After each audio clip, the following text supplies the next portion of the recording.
নাইকা থেকে বেশ কিছু প্রোডাক্ট পারচেস করেছিলাম। ভাবলাম তোমাদের সঙ্গে একটু শেয়ার করে নিই। তোমাদের সাথে তো এর আগেও শেয়ার করেছিলাম যে একটা স্যালন থেকে হেয়ারটা কালার করে ওরা পুরো একদম নষ্ট করে দিয়েছিল।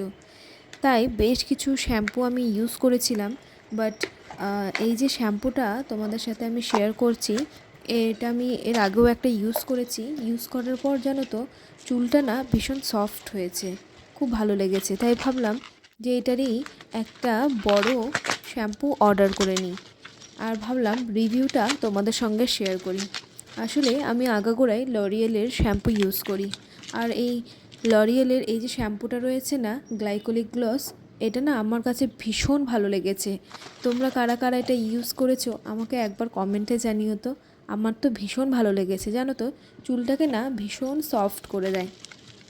আর এর সাথে এর যে কন্ডিশনারটা রয়েছে সেটাও নিয়েছি। এর আগে এই কন্ডিশনারটা ইউজ করিনি। তোমাদের যদি ফিডব্যাকের দরকার হয় আমাকে বলো, আমি তোমাদের সঙ্গে অবশ্যই শেয়ার করব। এর পাশাপাশি আরও কিছু জিনিস পারচেস করেছিলাম। একটা নেল পলিশও নিয়েছি। দেখো, নেল পলিশ আমি জানো তো আগে খুব পরতাম, কিন্তু এখন জানি না কেন আগের মতন সেই ইচ্ছেটা এখন আর করে না। আর এর সাথে আরও কিছু জিনিস পারচেস করেছি। আসলে জানো তো আমি না লাইনার লাগাতে চোখে ভীষণ পছন্দ করি, কাজল খুব একটা লাগাই না, হঠাৎ লাগাই। আর এই কালারফুল যে লাইনারগুলো হয় না, আমার না দারুণ লাগে, জানো তো খুব ভালো লাগে।